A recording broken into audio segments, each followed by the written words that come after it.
Hello, welcome to another video of Engineering Economics, INEN 2373, and this series of videos are going to be the last part of our course. In this time we're going to talk about the consumer behavior and the demand. And an easy way to explain this is by means of using a table that will represent the consumer preferences.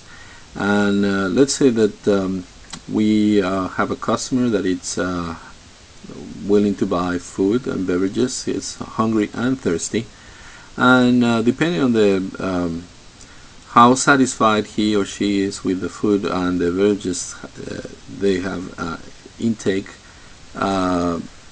they feel satisfaction. The level of satisfaction is called utility. And therefore, if let's concentrate just for a moment in the food section.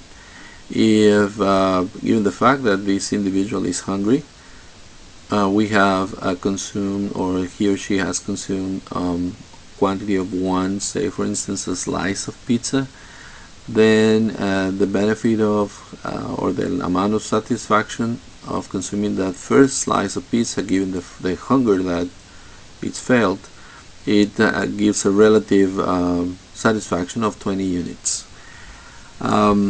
If a second slice of pizza is consumed, then it is also gratifying, but it's not as gratifying as the first one.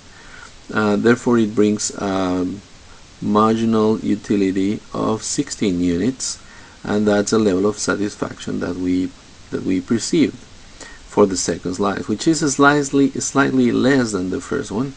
And this process can go on, arguably increasing our the overall level of satisfaction up to that particular consumption level. So it is attractive to us to keep consuming a first slice of pizza and maybe a second, and so on, until we get completely satisfied, and eating yet another slice of pizza does not give us any additional satisfaction. And in this table, that point is reached when we consume the 8th slice of pizza, in which we don't get any additional satisfaction. Up to that point, we have a total satisfaction of 70.70 units of satisfaction, and if we keep consuming, we're not gonna feel any better. We're going to start to feel actually worse. So the main concept of the behavior of the consumer is that we're going to keep doing the activities as long as they are, well, we can afford them, and it produces some benefit. Now, let's consider the case, or let's include the price in this relation.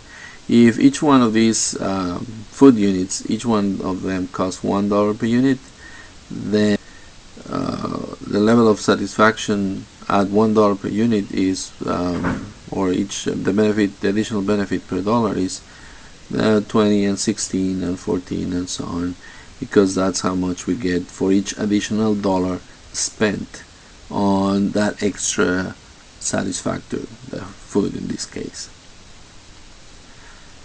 Now we can turn our attention to the beverages, and in the same process, if we are thirsty, that first glass of drink it's gonna provide us with the maximum level of satisfaction, because we are completely thirsty, and we can keep drinking more until the satisfaction that we get for each additional drink, it diminishes, because we are not feeling as thirsty.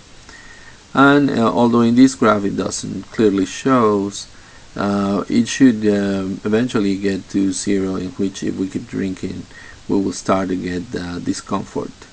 And we can keep increasing our level of satisfaction with the quantities in the first column under beverages. That will be the total satisfaction that we get if we keep consuming more drinks that satisfies our hunger, our thirst. And in this example, though, The cost per beverages is $2 per unit, and if that's the case, then the amount of satisfaction per dollar spent is the one that we see in the first column, in the last column, which is $10 per 10 units of satisfaction per dollar. If we consume the first beverage, we have to pay $2 per that drink, but we get 20 units of satisfaction. That means that for each dollar that we spend, we get 10 units. And for the second drink, we get a total marginal utility. With that second drink, we get 18 units. But since we're paying $2 for that, we get $9 units of satisfaction per dollar spent. And we can keep doing that, and that would create the table for the marginal utility per dollar that we're getting. Now, how would we spend $5 if we have a limited amount of resources on $5? Well, if we were rational behavior, we would use the dollars in a way such that we would maximize our satisfaction per dollar spent. Since the most marginal utility per dollar spent is buying the first slice of pizza with a marginal utility per dollar of 20, that's where we would spend our first dollar. And the next alternative, if we have to buy a slice of pizza and then maybe a drink, the amount of satisfaction per dollar invested, it's still in the slice of pizza, so we would buy yet another slice of pizza, getting us 16 units of satisfaction per dollar invested compared to 10. And if we got yet another slice of pizza, that's 3, we would get 14 units of satisfaction per dollar invested, and that compares to $10 units of satisfaction per dollar in the beverages, and we will buy first three slices of pizza rather than drink. But then something happens. For the next purchase, the amount of satisfaction that we get starting on the fourth pizza per dollar invested is 8 units.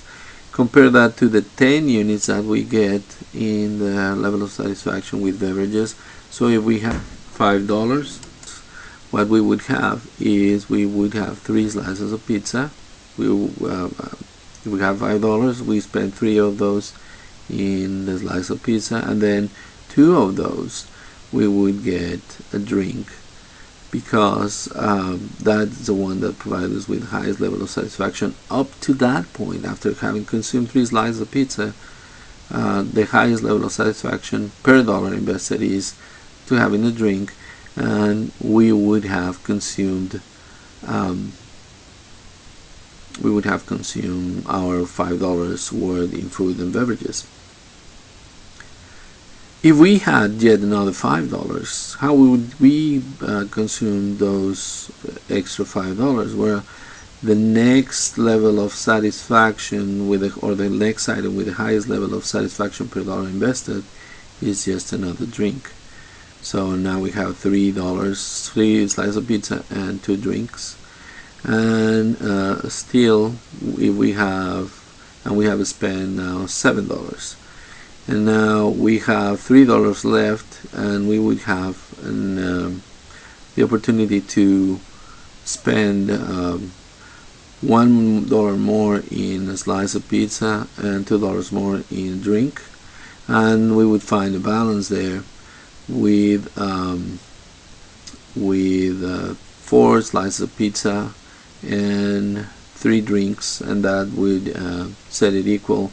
And the process continues, trying to maintain as close as possible the balance between all the alternatives that we have.